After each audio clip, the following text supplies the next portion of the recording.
Hola y bienvenidos a la información económica. Gazprom anunció este lunes que reducirá aún más el suministro de gas natural a través de su gasoducto Nord Stream 1.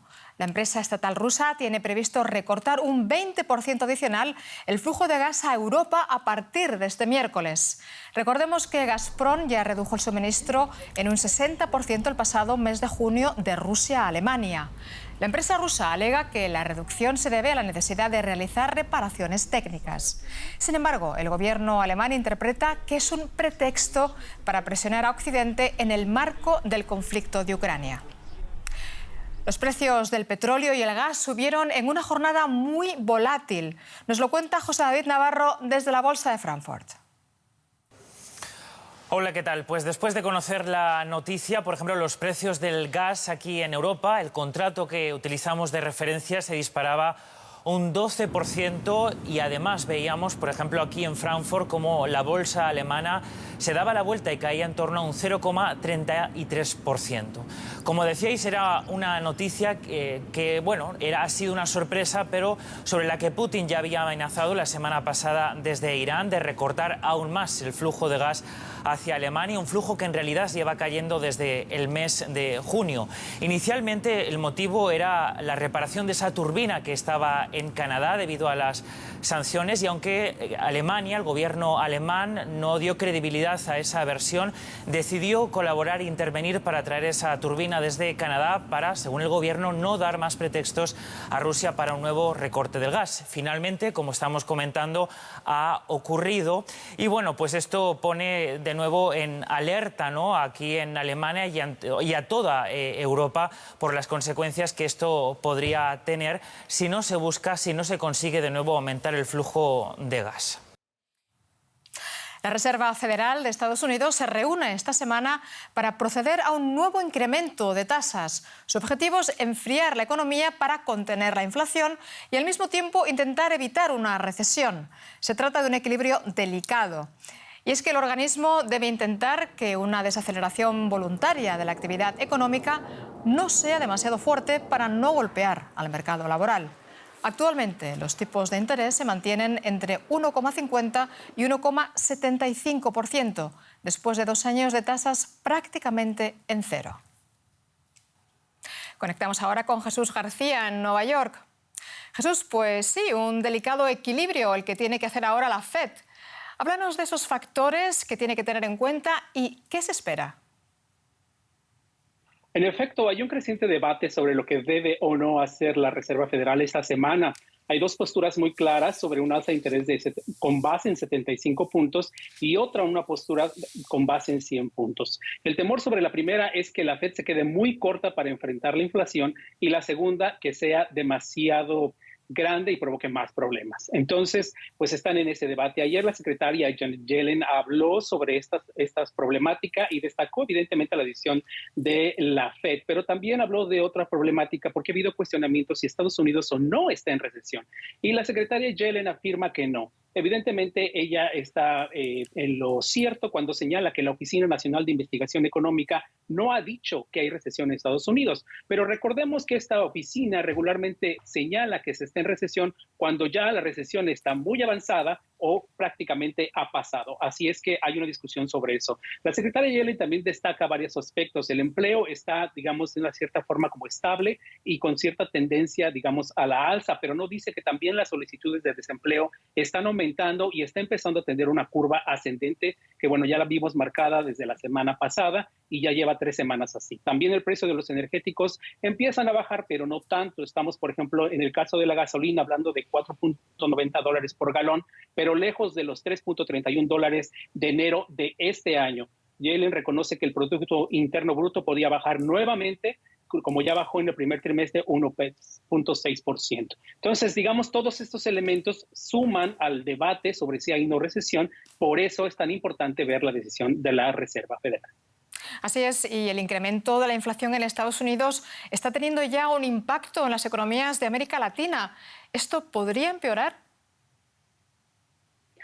En efecto, podrían probar, ya hay un gran coletazo en varios países en América Latina. El peor caso que estamos viendo es Argentina, pero ahí también recordemos que hay otros factores endémicos de la política económica local y, digamos, es un caso particular. Sin embargo, también vemos afectaciones importantes en Chile, Colombia, Brasil y Perú. El caso de México es interesante, ya que su peso ha estado fuerte. La semana pasada tuvo un retroceso, pero está empezando bastante bien. Sin embargo, bueno, la inflación, si se mantiene y supera el 10% en los Estados Unidos, podría afectar severamente el envío de remesas y eso evidentemente es un problema para Centroamérica e incluso para México.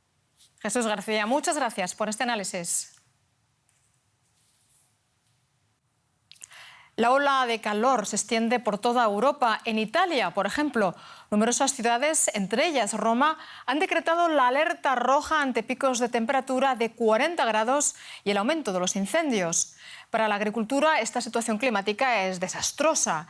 El delta del Po, una de las zonas más fértiles del país, está padeciendo las consecuencias del calor y la sequía extrema. El arrocero Giorgio Uccellatori analiza el agua.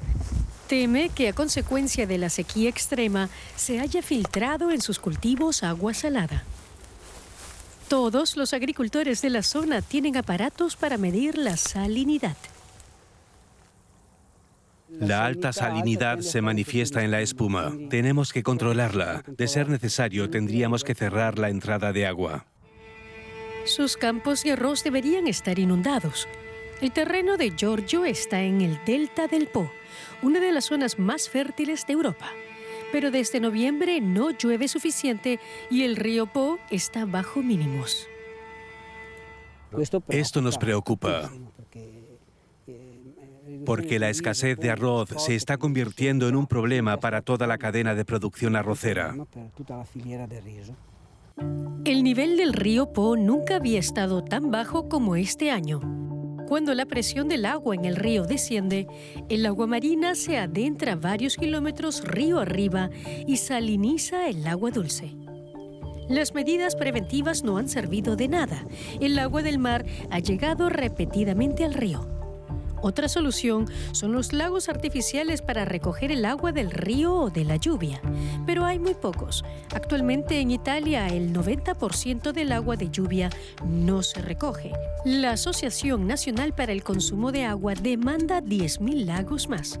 Sin embargo, a corto plazo, la situación del agua empeora. La región del Véneto ha pedido a la provincia del Tirol del Sur que libere más agua dulce de las centrales eléctricas de las montañas. Italia tiene una ley muy clara que determina que, en el consumo de agua, tienen prioridad las personas, luego la agricultura y después todo lo demás. ¿Pero de dónde sacar el agua? En el valle de Ulten, la central eléctrica está detenida. El lago Zocolo está solo a 4% de su capacidad. Aquí apenas llueve ni hay nieve en las cumbres. Los glaciares se derritieron hace tiempo. Tampoco pueden contar con el agua del deshielo. Si entregáramos la cantidad que Véneto necesita o solicita, todos los lagos del Tirol del Sur estarían completamente vacíos en 20 días. En el norte de Italia ya se habla de una guerra del agua y el verano aún no ha terminado. Y nos vamos a Sri Lanka, donde el nuevo presidente está buscando un rescate de prestamistas internacionales después de que el país dejara de pagar sus deudas. La grave escasez de combustible, alimentos y otros productos básicos está asfixiando al país. Pero la crisis también ha paralizado la lucrativa industria del té, cuya producción se ha reducido a la mitad. Los productores están desesperados por encontrar una solución. El sustento de estas mujeres está en peligro. No sabemos lo que sucederá en el futuro. Hoy tenemos comida, pero no sabemos si la tendremos mañana. La vida es dura ahora.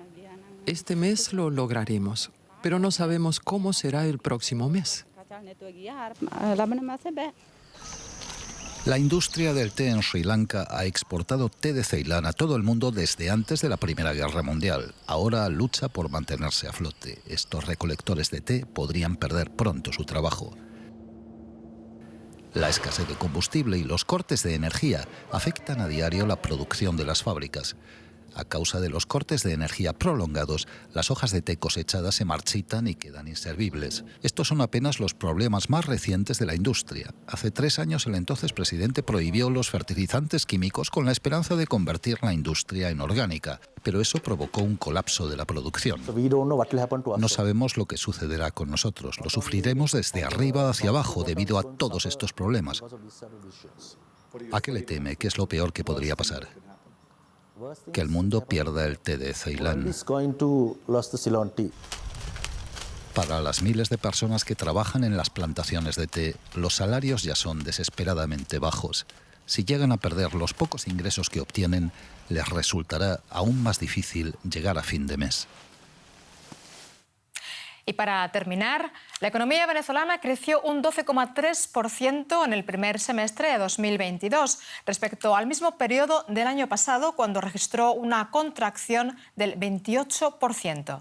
Así lo informó este lunes el Observatorio Venezolano de Finanzas, un grupo de análisis económico vinculado a la oposición. El incremento se debe al ascenso de la producción petrolera, al fin de la hiperinflación durante el mes de febrero y a los altos precios del petróleo debido a las sanciones a Rusia. La estimación es que este año la economía crezca en un 11%. Esta cifra representa una expansión importante después de haber experimentado una caída del 80% del PIB en 7 años consecutivos de recesión. Y hasta aquí la economía. Ya saben que pueden ver estas y otras noticias en nuestra página web o en las redes sociales. Gracias por su atención y confianza. Hasta pronto.